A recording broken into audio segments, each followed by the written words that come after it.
Leek and potato soup is going to be delicious. Watch. Okay, we're going to do a leek and potato soup, and there's a few bits and pieces we're going to add to it. I'm just going to show you, whenever you go to your pantry and you find some eyes growing on your potatoes, it's not the end of the world. Just cut them off. There's nothing seated down there. The roots are only surface starting, so don't throw them away. Use them, and if you see it happening, use them quickly. So there's going to be a leek, obviously. I'm going to slice that up and wash it and clean it. A couple of onions. These are those potatoes. Probably would only use about 2/3 of these normally, but these all need to be used, so it's going to be more potato than leek. Some bacon, which I'm going to quickly just give it a gentle fry. Out of the garden, we've got some silver beet, chopping that up, and some herbs, some thyme, oregano, and some Italian parsley. A little bit of garlic and bits and pieces as we go, but let's chop all this up and get it started. It's very important that you wash your leek after you've cut it up. I cut it into rings. It's pretty clean actually. You can tell with a leek sometimes, but if people know what I'm talking about, that's very clean.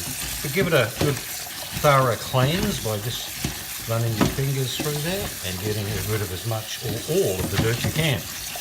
Alright, I'll now chop up the onions and add that to that. Okay, I'm actually just gently frying that bacon before I chop it up to put it in the soup as well. But first of all, I've done all the potatoes. You don't need to worry about cutting the onions up, just cut them in half and go through, because at the end this soup is going to be blitzed. There's not a big drama, so just cut your onions up like in half, and then really as rough as you like actually. So that's the process with them. Near the end I will add some herbs, and midway I'll probably put in some of this silver beet. So let's get the soup started. Okay, we'll just put a little bit of oil, olive oil in the pot. I'm going to put all the onion and the leek in there now.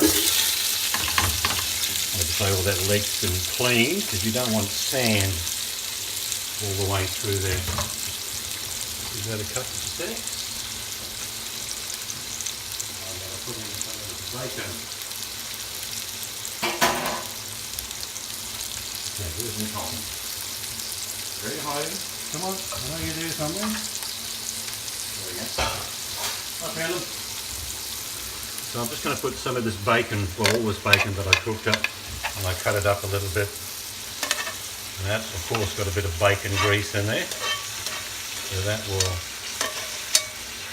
add to the flavour, as it always does. Now we just need to give that a little stir. So you've got bacon, onion and leek sautéing in there. Now you're going to put in probably teaspoon garlic, good teaspoon of organic garlic, because that's going in. Again, that's going to be sautéed through as well. I'm going to sauté this probably about 5 or 6 minutes, and then I'm going to add the potatoes and the stock. So we'll come back when that's right. I've just finished pulling the leaves off the parsley, Italian parsley.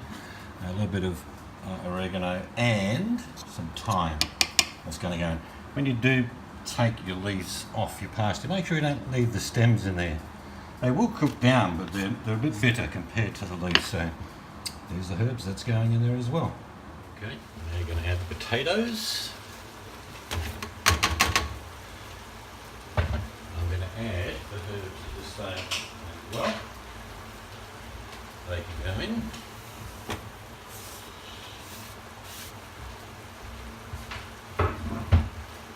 Stir. Looks good even now. Okay. Probably going to need about 3 litres of stock. Let's see how we go. There you go. All the old farts watching. It's about 800-900 ml. There's another one. You know, we're pretty close. That was chicken stock. What I might add is just half a glass of that water. Put that in as well. That should do it actually. And I'm going to add at this stage some pepper.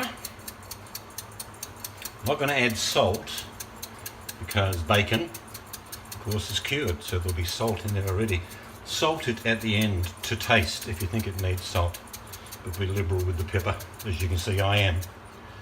Alright, I'm going to let this now come to a gentle boil. I'll raise it up just a bit, and then we will put it down to a simmer for probably about 30-35 minutes. And then I'll come back and tell you what we do next. Okay, I'm now going to add those 4 or 5 leaves of, well, you call it chard I think in the US, but it's silver beet. This is called Ford Hook Giant silver beet. Absolutely delicious.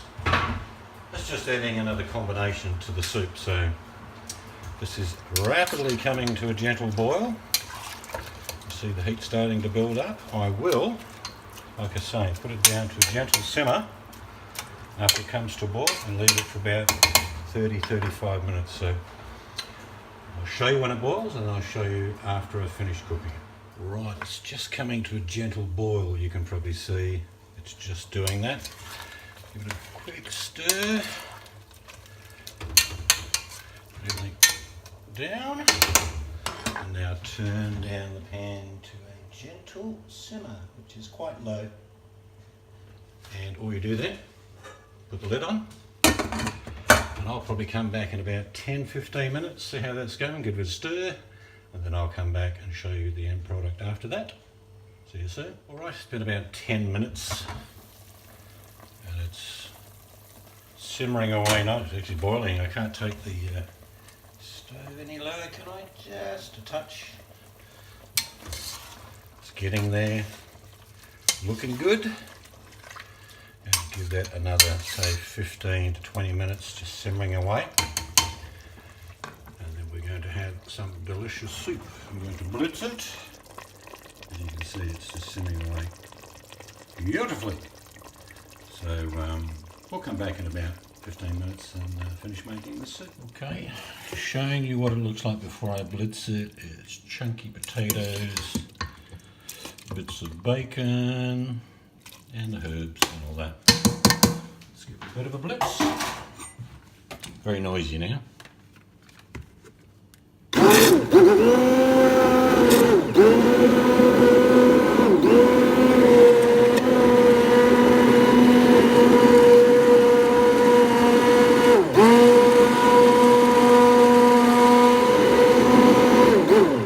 Okay, I'm going to stop it there and I'm going to show you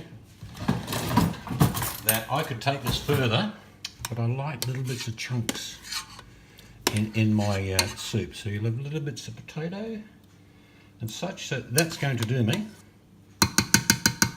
I'll dish up some and show you.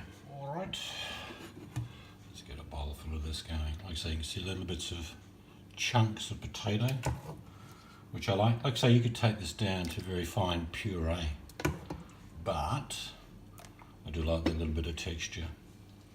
Like I say, you can see the thickness of the soup is beautiful. I'm probably going to put a little bit of sour cream on that. You could put cream or sour cream in the whole mix if you like, but I like those flavours as they are. It doesn't need salt for me. For some people it might not be salty enough, but it's certainly salty enough for me. So that is leek and potato soup. Give it a go.